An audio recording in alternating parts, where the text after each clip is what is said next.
Hello and welcome to my live stream. My name is Chris Woods. I am a 20-year veteran of the animation industry here in Vancouver, BC.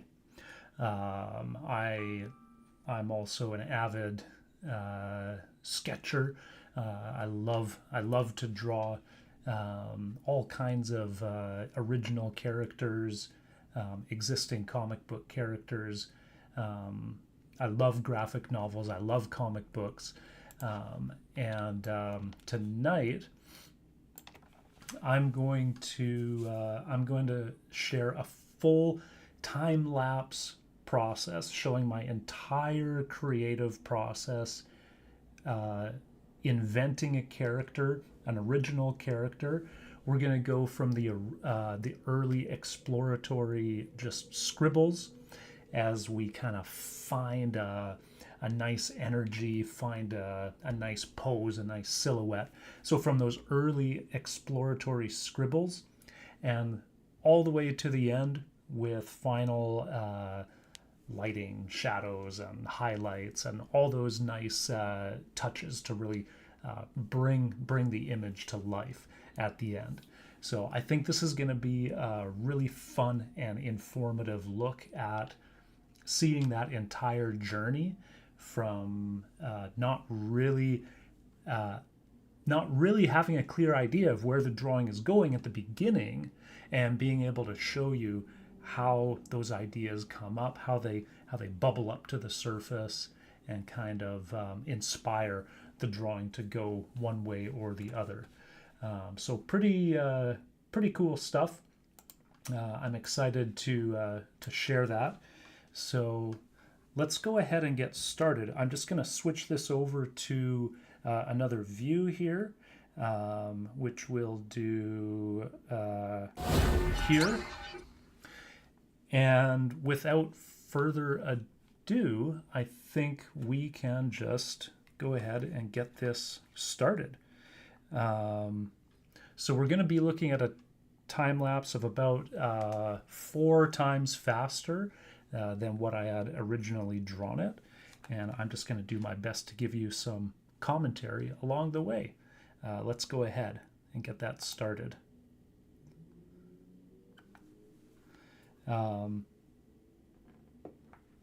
So at the very beginning here, we're looking at just those early exploratory scribbles. Really, this is all I'm drawing at this stage is circles, ovals. I'm just searching out for a nice silhouette, just a nice shape that I want to develop. You can see I dropped that first layer down, and now we're trying to build up some of those forms a little bit more. Looking for looking to enhance, that fist coming towards us and getting that nice curl on the fingers in that fist, getting that feeling of tension, that fist is really closing tight. Trying to explore a little bit the anatomy, being careful not to noodle things too much at this early stage. And what I mean by that is like going in and getting wrapped up in like very small details. You're getting a good stance on the legs, really trying to maximize the energy on this pose. Now dropping that layer down again, and I'm using an iterative process of redrawing multiple times on new layers. This is a process referred to as plussing. You plus the drawing at each stage. Here, just making sure that nose is properly structured, getting some of the cheekbone, starting to put in some details around the face. And each time I redraw, some of those details, they give me new ideas, and they kind of take the drawing somewhere unexpected. Because when I started, I had no idea where this was going. Fleshing out the arm anatomy a little bit more, redrawing shoulders, and each time that I redraw, it gives me a chance to think about where could this go? Like what what can I do with this? And there's a moment coming up right here as I'm doing these forearm kind of medallion things. Right as I'm putting those lines in, I get the idea that kind of looks like a pumpkin, and that puts a little idea in my head. And so it sits there for a while as now I'm putting in the belt and kind of exploring the folds of the pants and how might those look. And new layer again. So now I'm refining the idea a little bit more. We're getting some clothing in there, and you can really see how everything is following the energy, following the flow. Detailing the hand a little bit. The hand is right up close to us, so it's worth it to put a little bit more detail into those knuckles and kind of render those out a little bit more.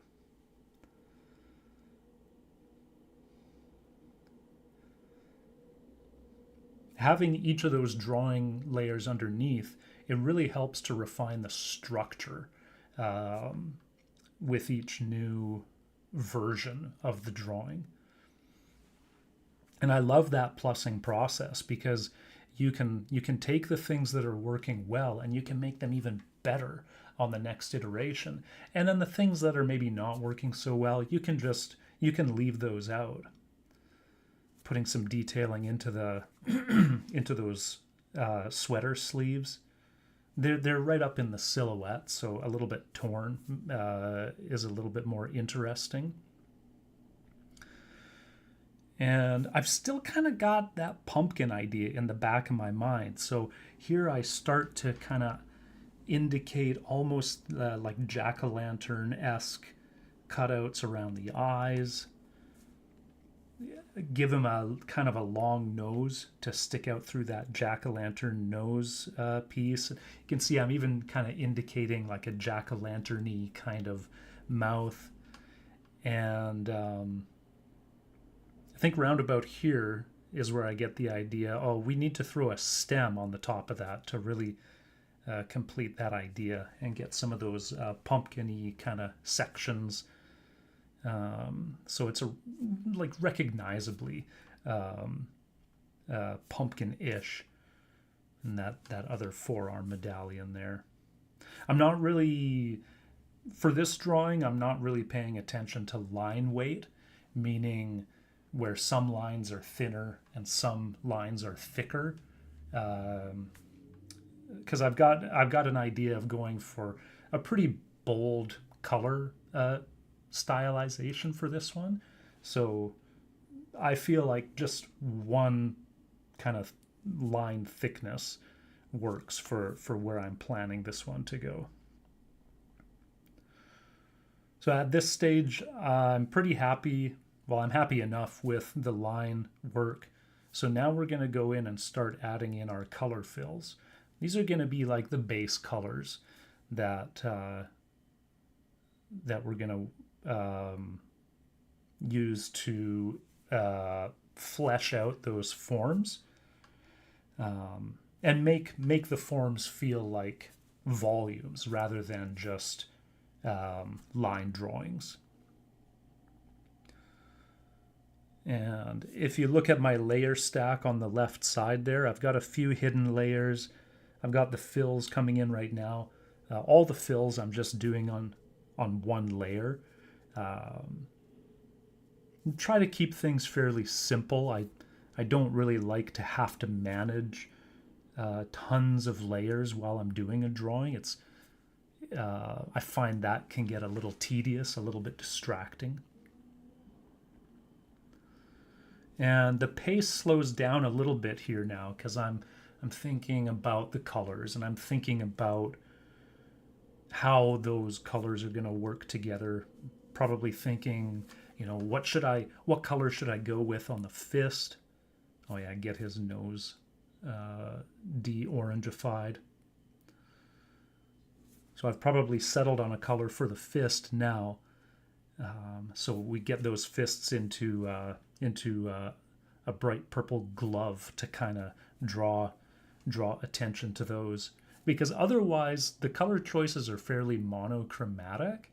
So in this way, It just feels like it's a little bit more um, comic booky to get, a nice color pop on the fists, on the hands.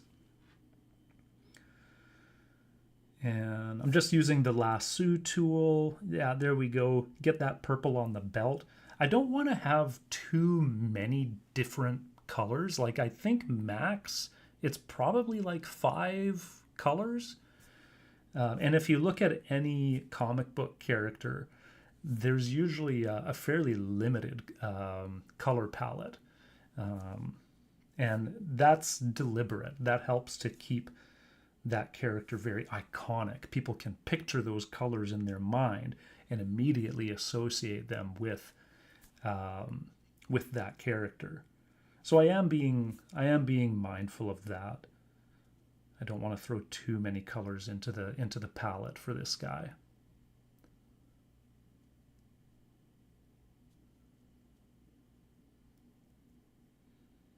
Again, kind of slowing things down a little bit as I search for the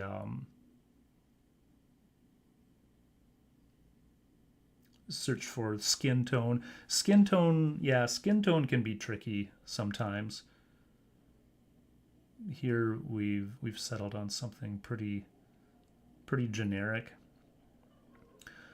In my mind, this character is probably Irish. The the name that I came up with for this character, just in my mind, is Jackie O'Lantern. Probably has a counterpart, which I'll probably have to draw next, which is Patty O'Lantern, and there are a couple of roughnecking crime fighters, Irish crime fighters. Yeah, at this point, it's usually where I notice maybe I've missed a color for a certain part of the drawing. So just going through and making sure that those are all accounted for.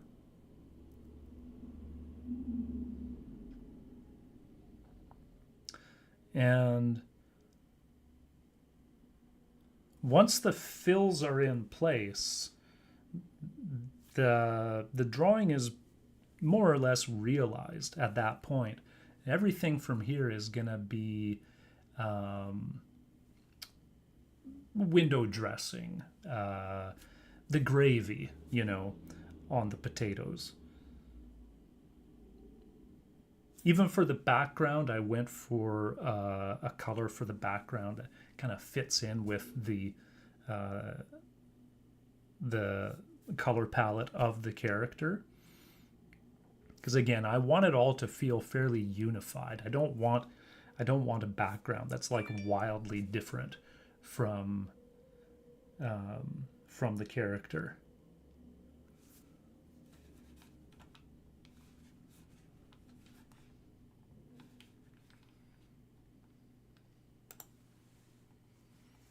Just spending a bit of time on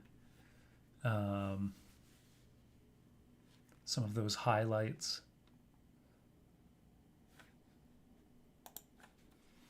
Here, trying to basically think of, if I'm thinking about the plane of that piece of fabric, like the hood that I'm doing right now, there's a certain plane that's going to be, the normals are going to be facing up. Another plane, the normals are going to be facing forward or maybe even down a little bit. So just trying to add the light highlights in accordance with where I think the folds probably are.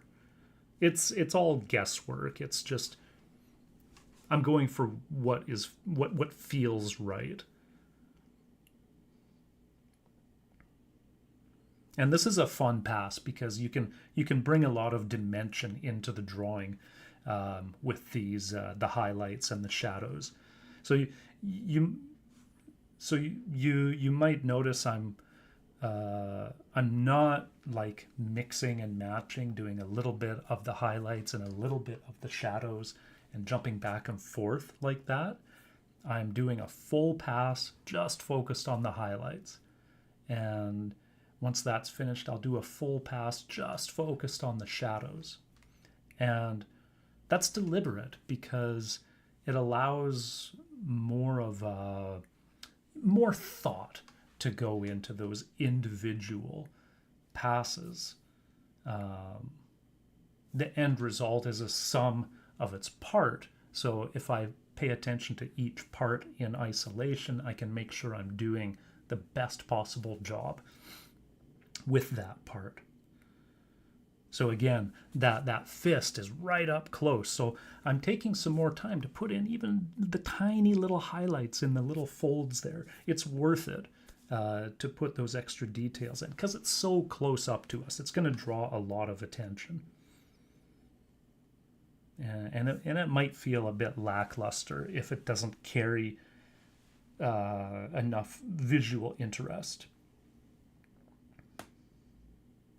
So the highlights pass is done. So now I'm starting to use my lasso and select areas to add in the shadows. Just doing a general fill on that sleeve and then cutting out where the holes are. And once you get the three tones of the base, fill, and then the highlight, and then the shadow, the three tones are really really nice. They make the drawing start to come to life. So if you want to experiment in your own drawings to bring that extra vibrancy into them, I definitely recommend using a three-tone color scheme. And you can see on the little pumpkin head, I'm trying to kind of be mindful of bringing a little bit more shadow on the right side there. It's kind of fun watching this in the time lapse and trying to think of what I might have been thinking about at that moment. Now defining the folds in the pants a little bit more. Again, just thinking of there's probably an edge in the fabric that's aiming up and an edge that's aiming forward or down. And so I'm just choosing where that light is probably landing and where that shadow is landing. Defining the fingers a little bit more now. And as I'm working on one individual part of the drawing, my eyes are kind of dancing around and paying attention to what's happening elsewhere. I decided to go for this fairly kind of poppy color style. Big, chunky color fills. Not choosing to go with any blending really at all. I wanted something that felt like very kind of retro in terms of the color style. It's a choice that you can make deliberately depending on how much time you either A, plan to commit to that drawing, or B, are given. Like, say, if you're doing a commission or if you're doing freelance work, you might have to make certain stylistic choices that fit with the budget of that piece. Here, we're getting a nice kind of Dragon Ball-y, texture on the musculature of that arm.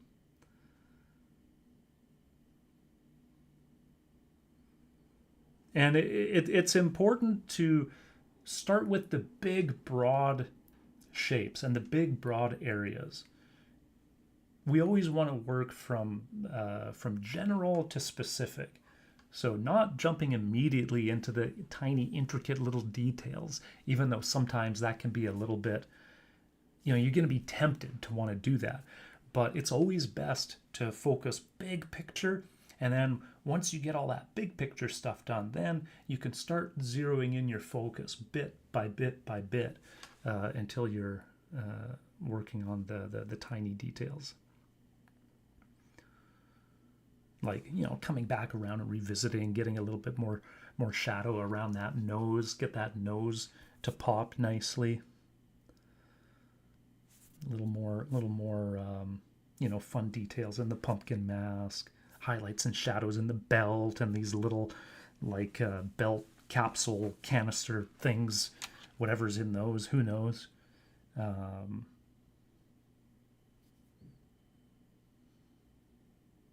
One of the things I like about the color pucks here in Sketchbook is just how they're set up with lightening or darkening or saturating, desaturating, just in that little interface.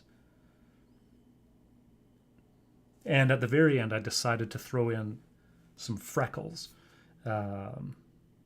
which are like the most, tiny detail item that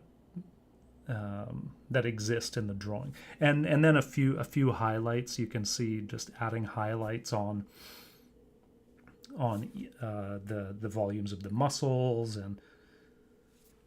but again, I'm only focusing on the highlights now. I've done all the heavy lifting. Now I can just focus on these very minor details, and I'm trying to choose highlights that are in the color spectrum of that fill color. So when I'm putting it on the green band, it's a very, very light green. When I'm putting it on the orange mask, it's a very, very light orange. I don't just want a flat white. That choice to have a little bit of the value of the base color, it just adds a little bit more variety and visual interest. At the end, I was pretty happy with that glove that's right up close to us. It's got a lot of fun highlights and shadows, and the way it's been rendered is I liked it. That's the whole point of drawing for yourself, is drawing stuff that you enjoy.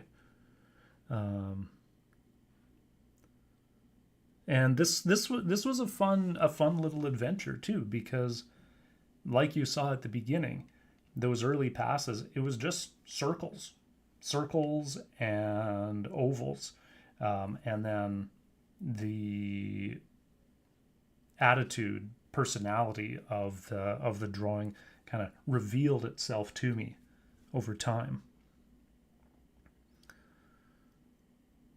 Another tiny little detail at the end is like that little inner that's the end. Okay, we've looped back around to the beginning.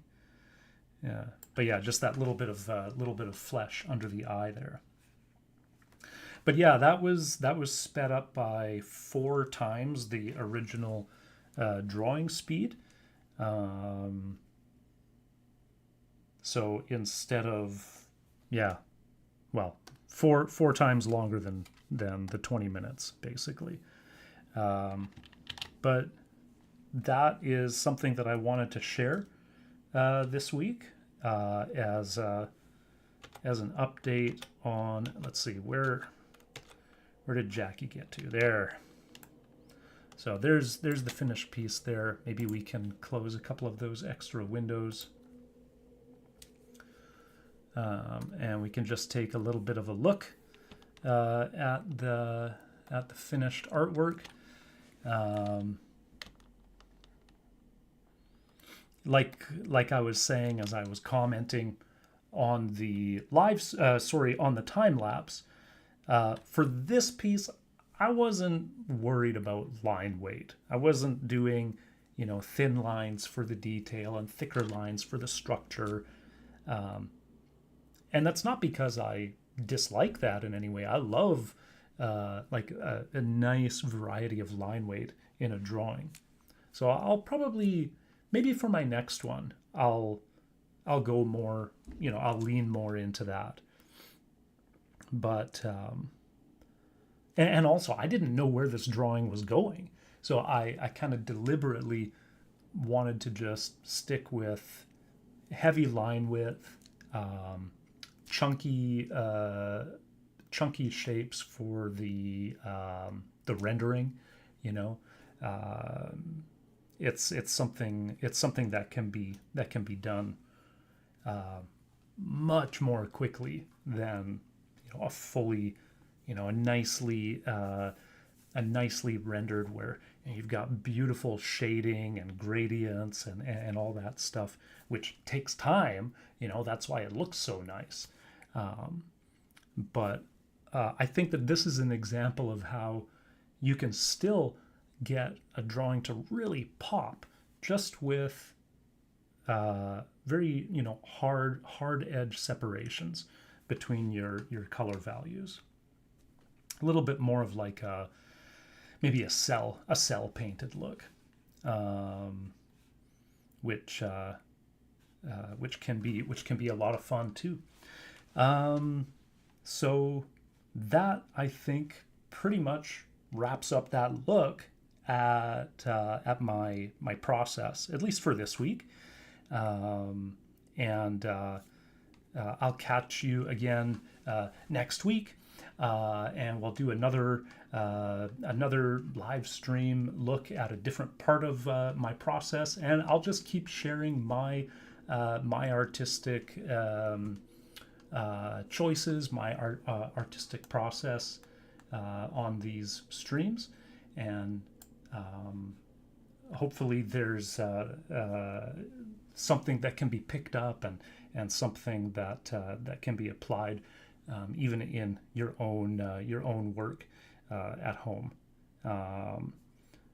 So again, I'm Chris Woods, aka Woodsy, and it's my pleasure to share my thoughts and my insights on these streams. So I'll see you in the next one, and have a good night, everybody. Peace.